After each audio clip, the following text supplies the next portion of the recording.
Hi Mallu serial റിവ്യൂയിലേക്ക് സ്വാഗതം. അപ്പോൾ നമുക്ക് മംഗല്യം തന്തുനാനേന എന്ന സീരിയലിൻ്റെ അടുത്തൊരു ഭാഗം നോക്കി നോക്കാം കേട്ടോ. അപ്പോൾ നമ്മുടെ പാറു ഇങ്ങനെ ഇരിക്കുന്ന സമയത്ത് പ്രണവ് വരുന്നുണ്ട് കേട്ടോ. പ്രണവ് വന്നിട്ട് ശിവാനിനെ കുറിച്ചിട്ട് നല്ല അഭിപ്രായം പറയണേ, ഗൗതമിനെയും നിധിനെയും കുറിച്ചിട്ട് ഇങ്ങനെ പൊട്ട പറയണേ കേട്ടോ. അപ്പോൾ പറയുന്നുണ്ട്, പാറു പറയുന്നുണ്ട്, അതല്ലടാ അവർക്ക് നിന്നെ എത്രമാത്രം ഇഷ്ടമാണെന്ന് അറിയോ, പക്ഷെ നീ ഒരു കേവലം ഇതിൻ്റെ പേരിൽ മാത്രം അവരെന്നെ ഇങ്ങനെ തെറ്റിദ്ധരിക്കരുതെന്ന് പറയട്ടെ. അപ്പോൾ പറയാം, ആവശ്യമുള്ള സമയത്തല്ലേ അമ്മയെ തരേണ്ടത്. ഇപ്പോൾ അവർ ആ സമയത്ത് CKCയുടെ പേപ്പർ തന്നില്ല. എന്നിട്ട് ശിവാനി എത്ര കഷ്ടപ്പെട്ടിട്ട് ജീവൻ കൊടുത്തിട്ടാണ് എന്നെ രക്ഷിച്ചത്. ശിവാനി ഇല്ലായിരുന്നെങ്കിലോ, അതല്ലെങ്കിൽ ശിവാനിക്ക് ആ സമയത്ത് എന്തെങ്കിലും അവരുടെ ഇതുകൊണ്ട് പറ്റിയിരുന്നെങ്കിലോ, അപ്പോൾ എന്താകുമായിരുന്നു സ്ഥിതി? അമ്മയ്ക്ക് ഇപ്പോഴും അവരെ മനസ്സിലായിട്ടില്ല. അമ്മ ഇപ്പോഴും അവരുടെ മഹത്വം ഇതറിയാണ്ടാണ് അവരെന്നെ ഇങ്ങനെ പൊക്കിക്കൊണ്ടിരിക്കുന്നത്. ഒരു സമയത്ത് അമ്മയ്ക്കും മനസ്സിലാവും അവരുടെ കാര്യങ്ങളൊക്കെ. ഏടത്തി ഇപ്പോൾ പണ്ടത്തെ പോലെ ഒന്നല്ല, നല്ലവണ്ണം കള്ളം പറയുന്നുണ്ട്. ഏട്ടനാണെങ്കിൽ അത് കേട്ട് തുള്ളുന്നുണ്ട്. അപ്പോൾ അമ്മയ്ക്കും അത് മനസ്സിലാവുന്ന വരയ്ക്ക് ഒരു അനുഭവം ഉണ്ടാവും. അതുവരയ്ക്ക് ഞാൻ കാത്തിരിക്കാമെന്ന് പറയാനിട്ട് പ്രണവ് പോവാണ് കേട്ടോ. അപ്പോൾ ഇത് കേട്ടപ്പോൾ പാറുവിനാകെ കൺഫ്യൂഷനായി. പാറു അല്ലെങ്കിൽ ആകെ ഇതായിട്ടിരിക്കുകയാണല്ലോ. ആ പോയ സമയത്താണ് നമ്മുടെ നിധി വരുന്നത്. അപ്പോൾ നിധിക്കാണെങ്കിൽ സ്വർണം പണയം വെച്ച കാര്യം ഗൗതമിൻ്റെ അടുത്ത് പറയാനും പറ്റിയിട്ടില്ല. അത് പറയാൻ വരുമ്പോഴേക്കും ACPയുടെ ഫോൺ വന്നു, പ്രണവിനെ കിട്ടിയോന്ന് ചോദിച്ചിട്ട്. അപ്പോൾ ആ വഴിക്ക് നമ്മുടെ ഗൗതം അങ്ങോട്ട് പോയി. അപ്പോൾ ഇത് ഇനി പാറുവിൻ്റെ അടുത്തെങ്കിലും പറയണമെന്ന് വിചാരിച്ചിട്ടാണ് കേട്ടോ നിധി ഓടി വരുന്നത്. പക്ഷേ പാറു ആണെങ്കിൽ അത് കേൾക്കാൻ പറ്റിയൊരു മൂഡിലല്ല. പ്രണവ് ഇങ്ങനെയൊക്കെ പറഞ്ഞു പോയപ്പോൾ പാറുവിൻ്റെ മനസ്സും മാറിയിട്ടുണ്ട്. അപ്പോൾ പാറു എന്ത് ചെയ്യണമെന്ന് അറിയാണ്ട് അങ്ങനെ ആലോചിച്ച് നിൽക്കുന്ന സമയത്താണ് കേട്ടോ നിധി വരുന്നത്. അപ്പോൾ നിധിനെ കണ്ടപ്പോൾ പാറുവിന് വലിയ തെളിച്ചല്ലേ. അപ്പോൾ ചോദിക്കേണ്ടത്, നിധി എന്താമ്മേ ഇങ്ങനെ മുഖമൊക്കെ വാടിയിരിക്കണത്, ഇന്ന് ആ സംഭവങ്ങളൊക്കെ ഉണ്ടായിട്ടാണോ എന്ന് ചോദിക്കുന്നുണ്ട് കേട്ടോ. എനിക്ക് അമ്മയുടെ അടുത്തൊരു കാര്യം പറയാനുണ്ടെന്ന് പറയുമ്പോൾ പറയും, എനിക്ക് അടുക്കളയിൽ കുറച്ച് ജോലിയുണ്ട് നിധി, എനിക്കിപ്പോൾ ഒന്നും കേൾക്കാൻ പറ്റിയ മാനസികാവസ്ഥയിലല്ല എന്ന് പറഞ്ഞിട്ട് പാറു പോവാണ് കേട്ടോ. ഈ സമയം ശിവാനിയാണെങ്കിലും ഭയങ്കര സന്തോഷത്തിലാണ്. പ്രണവിന് കുറച്ച് ഇഷ്ടം കൂടി തുടങ്ങിയിട്ടുണ്ടല്ലോ.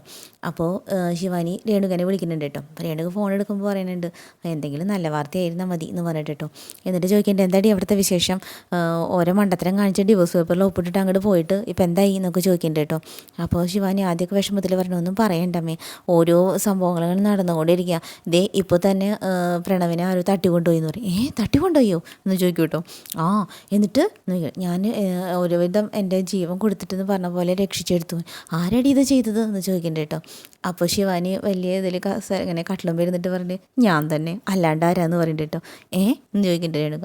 അപ്പോൾ പറയുന്നത്, അമ്മയ്ക്ക് ഇതുവരെ എന്നെ മനസ്സിലായില്ലേ, ഞാൻ തന്നെയാണ് ഇതൊക്കെ ചെയ്തത്. ഞാൻ പിന്നെ എന്താമോ വിചാരിച്ചേ, ഞാൻ അവിടെ വെറുതെ ഇരുന്ന അവിടെ ഒരു മൂലയ്ക്ക് കൂടിയിരിക്കുന്നോ? ഞാൻ ഈ 6 മാസം കഴിഞ്ഞ് ഇവിടുന്ന് പോകാനൊന്നും ഉദ്ദേശിച്ചിട്ടില്ല. അതിനിടയ്ക്ക് എനിക്ക് ചെയ്യാൻ പറ്റാവുന്നതൊക്കെ ഞാൻ ചെയ്യും. പ്രണവിലൂടെ തന്നെ ഞാൻ തിരിച്ചു കയറുമെന്ന് ഞാൻ വിചാരിച്ചിട്ടുണ്ടായിരുന്നു. അതേപോലെ തന്നെ കയറി ഈ 6 മാസം കഴിഞ്ഞ് ഞാൻ പോവില്ല. പക്ഷേ ഇവിടുത്തെ കുടുംബം ഞാൻ ഒരുവിധം ആക്കും ചെയ്യും. ഇതിനിടയ്ക്ക് ഗൗതമും പ്രണവും കൂടി ഓഫീസിൽ വെച്ച് ഒന്ന് തെറ്റി. അതാണ് എനിക്ക് കിട്ടിയ ഏറ്റവും നല്ല അവസരം. അത് വെച്ചിട്ട് ഞാനൊരു പ്ലാൻ ചെയ്തു എന്നൊക്കെ പറഞ്ഞ് വിശദമായിട്ട് പറഞ്ഞു കൊടുക്കണം കേട്ടോ. അപ്പോൾ രേണുവയ്ക്കാണെങ്കിൽ ഭയങ്കര സന്തോഷമായി.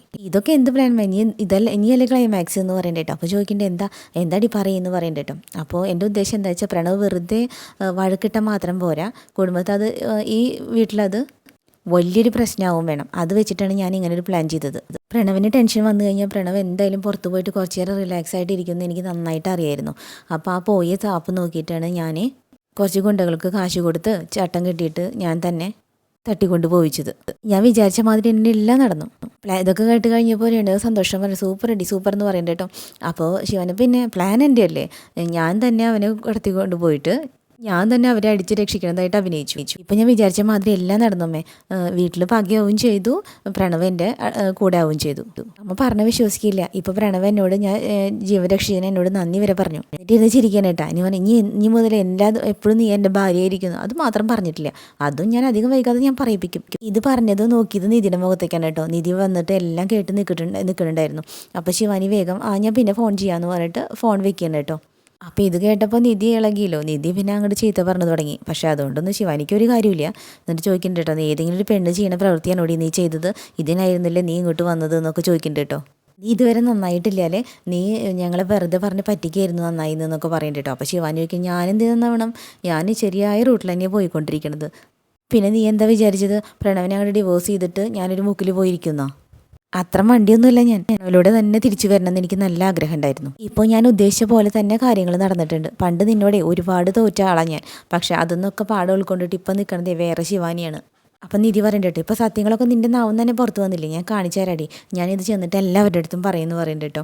ഇപ്പോൾ ശരിയാക്കി തരാം നിൻ്റെ അടവൊക്കെ, 6 മാസമല്ല നിന്നെ 6 നിമിഷം പോലും ഇവിടെ നിർത്തില്ല എന്ന് പറഞ്ഞിട്ട് നമ്മുടെ നിധി തിരിഞ്ഞ് നടക്കുകയാണ്.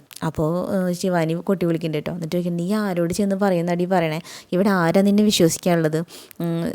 അമ്മേനെ പോലും പാർവതി ആൻറ്റിയെ പോലും പ്രണവ് ഒരുവിധം പറഞ്ഞ് തിരുത്തിയിട്ടുണ്ട്. പിന്നെ ആര് വിശ്വസിക്കും നിൻ്റെ ഗൗതമിൻ്റെ അടുത്താ? വസുന്ധരാനി പിന്നെ പണ്ടേ എൻ്റെ കൂടെയാണ്. പിന്നെ നീ ഞാനോട് എന്തൊക്കെ പറഞ്ഞാലും ആരൊക്കെ വിശ്വസിച്ചാലും പ്രണവ് എൻ്റെ കൂടെ ഉള്ളിടത്തോളം കാലം എനിക്ക് പേടിയൊന്നുമില്ലടി, നീ പോയി ചെല്ലി എന്ന് പറഞ്ഞിട്ട് നമ്മുടെ നിധീനെ വെല്ലുവിളിച്ച് വിടുകയാണ് കേട്ടോ. നിധി ആകെ ദേഷ്യത്തിലാണ്. ഞാൻ കാണിച്ചു തരാമെന്ന് പറഞ്ഞിട്ട് നിധി അവിടെ നിന്ന് ഇറങ്ങി വരികയാണ് കേട്ടോ. എന്നിട്ട് നിധി ആലോചിക്കും, ഇവളുടെ ഈ പ്ലാൻ ഇതിപ്പോൾ ആരോടെങ്കിലും ഒന്ന് പറയണമല്ലോ എന്ന് പറഞ്ഞിട്ട് ഇങ്ങനെ ആലോചിച്ച് വരുന്ന സമയത്ത് ഇതിൽ നിന്ന് നിൽക്കണം നമ്മുടെ പാറു കേട്ടോ, ഹോളിൽ നിൽക്കുന്നുണ്ട്. അപ്പോൾ അമ്മയുടെ അടുത്ത് പറഞ്ഞു, നീ എന്താ പറഞ്ഞേ? ഞാൻ പറഞ്ഞ അമ്മ വിശ്വസിക്കില്ല എന്നാ, ഞാൻ കാണിച്ചു തരാം എന്ന് പറഞ്ഞിട്ട് അമ്മയെന്ന് വിളിച്ചിട്ട് ഓടി വരുന്നുണ്ട് കേട്ടോ പാറുവിൻ്റെ അടുത്തേക്ക്. അപ്പോഴും പാറുവിന് വലിയ തെളിച്ചൊന്നുമില്ല. അപ്പോൾ പറയുന്നുണ്ട്, അമ്മ ഒരു ഇവിടെ ഉണ്ടായ പ്രശ്നങ്ങൾക്കൊക്കെ കാരണം എന്താണെന്ന് അറിഞ്ഞോ എന്ന് ചോദിക്കുന്നുണ്ട് കേട്ടോ. അപ്പോഴും നമ്മുടെ പാറു ഒന്നും വേണ്ടില്ല. എന്നിട്ട് പറയുന്നുണ്ട്, ശിവാനി ഇവിടെ വീണ്ടും കാലെടുത്ത് വെച്ചാന്ന് തുടങ്ങിയത് ഓരോരോ പ്രശ്നങ്ങൾ എന്ന് പറയുന്നുണ്ട് കേട്ടോ. അപ്പോൾ പാറു പറയുന്നുണ്ട്, നീ എന്താ പറഞ്ഞു വരുന്നത്? ഇതിനൊക്കെ എല്ലാത്തിനും കാരണം ശിവാനിയാണെന്നാണോ പറഞ്ഞു വരുന്നത് ചോദിക്കുന്നുണ്ട് കേട്ടോ. അതേ അമ്മ എത്ര കറക്റ്റായിട്ട് പറഞ്ഞു എന്ന് ചോദിക്കുന്നുണ്ട് കേട്ടോ. നിനക്ക് വേറെ പണിയൊന്നും ഇല്ല നിധി, ഇനി നീ അവരുടെ കാര്യത്തിൽ അധികം ഇടപെടണ്ട. അവരവരുടെ രീതിക്കനുസരിച്ച് അവർ ജീവിച്ചോട്ടെ. നീ എന്തിനാ ഓരോ റൂമിലും പോയിട്ട് ഓരോ കണക്കെടുത്ത് ഓരോ കാര്യങ്ങൾ പറയാൻ പോണത് എന്ന് ചോദിച്ചിട്ട് ചീത്ത പറയണം കേട്ടോ. അപ്പം നിധി ആകെ അന്തം വിട്ട് നിൽക്കുകയാണ്. എന്നിട്ട് പറയുന്നുണ്ട്, ശിവാനി അത്ര കുഴപ്പക്കാരിയൊന്നുമില്ല എന്ന് പറയുന്നുണ്ട്. അമ്മേ അപ്പോൾ അന്നത്തെ ഗർഭവേഷത്തിൻ്റെ കാര്യമൊക്കെ പറയണ കേട്ടോ. അത് അവൾക്ക് പ്രണവിനോടുള്ള ഇഷ്ടം കൊണ്ട് ചെയ്തതാണ്. അതൊരു നല്ല അർത്ഥത്തിൽ വേണ്ടി ചെയ്തത് തന്നെയാണ്. അല്ലാണ്ട് നീ പറയണ പോലെ പ്രശ്നക്കാരിയൊന്നുമല്ല അവൾ. പ്രണവ് പറയണ മാതിരി നിനക്ക് ശിവാനി ആദ്യം മുതലേ കണ്ടുകൂടാ. അതുകൊണ്ട് ആ വില്ലത്തി വിഷം ഇട്ടിട്ട് ഇപ്പോൾ അവൾ എന്ത് ചെയ്താലും നിനക്ക് കുഴപ്പമായിട്ടാണ് തോന്നണത്. അതുകൊണ്ടാണ് ഞാൻ പറഞ്ഞത്, അവരുടെ കാര്യത്തിൽ നല്ല അധികം ഇടപെടാനേ പോകണ്ട, അവരവരുടെ രീതിക്ക് ജീവിച്ചോട്ടെ. ഒരു വീട്ടിലെല്ലാവരുടെ സ്വഭാവം ഒരുപോലെ ആവണമെന്നൊന്നുമില്ലല്ലോ എന്ന് പറയുന്നുണ്ട് കേട്ടോ പാറു. നീ ചോദിക്കുന്ന, അമ്മ എന്തപ്പോൾ അവൾ നല്ലവളെ മാതിരി സംസാരിക്കണേന്ന് ചോദിക്കേണ്ട കേട്ടോ. അപ്പോൾ പറയുന്നുണ്ട്, എന്താ നിന്നെ ഞാൻ നല്ലവളായിട്ടല്ലേ കാണുന്നത്, അതുകൊണ്ട് അവൾ നല്ലവളായിരിക്കരുതെന്ന് വല്ല ഇതുണ്ടോ എന്ന് ചോദിക്കുന്നുണ്ട്. സത്യം പറഞ്ഞാൽ സത്യം പറയാൻ വന്ന നിധി പാരായി വന്ന് പാറുവിനെ പോലും ശിവാനി ചെറുതായിട്ട് കയ്യിലെടുത്ത് തുടങ്ങി. സത്യങ്ങളൊക്കെ അറിഞ്ഞിട്ടും ഒന്നും പറയാൻ പറ്റാതെ നിൽക്കുകയാണ് നമ്മുടെ നിധി കേട്ടോ. നീ എന്തൊക്കെ വിവരക്കേടാ നിധി പറയണത്? ആരെങ്കിലും സ്വന്തം ഭർത്താവിനെ തട്ടിക്കൊണ്ടുപോകുമോ? നിനക്ക് ശിവാനി ഇഷ്ടമല്ലായിരിക്കാം, അത് വെച്ചിട്ട് ഇങ്ങനെയൊക്കെ പറയാൻ പാടുണ്ടോ? ഇപ്പോൾ അവൾ ചെയ്തൊക്കെ നിനക്ക് കുറ്റം, അവൾ നടന്നാലും ഇരുന്നാലും ഒക്കെ കുറ്റം പറയാൻ പാടുണ്ടോ? ഇങ്ങനെയൊക്കെയാണ് കേട്ടോ ഇപ്പോൾ പാറു ചോദിക്കണത്. ഈ സമയത്ത് ശിവാനിയല്ലേ ഉണ്ടായുള്ളൂ രക്ഷിക്കാമെന്നാണ് ചോദിക്കണേ. പ്രണവ് പണ്ട് ചെയ്തൊക്കെ വെച്ചിട്ട് ശിവാനി അങ്ങോട്ട് തിരിഞ്ഞു നോക്കിയില്ലെങ്കിൽ പ്രണവിൻ്റെ ഗതി എന്താകുമായിരുന്നു എന്നൊക്കെ ചോദിക്കാൻ കേട്ടോ നിധിയുടെ അടുത്ത്. ഇതിനൊന്നിനും ഉത്തരമില്ലാണ്ട് നിൽക്കുകയാണ് നമ്മുടെ നിധി. അപ്പോൾ ഓക്കെ, അടുത്തൊരു ഭാഗമായിട്ട് വീണ്ടും വരാം കേട്ടോ. അപ്പോൾ നമ്മുടെ ചാനൽ ഇഷ്ടപ്പെടുകയും ലൈക്ക് ചെയ്യാനും സബ് ചെയ്യാനും മറക്കല്ലേ.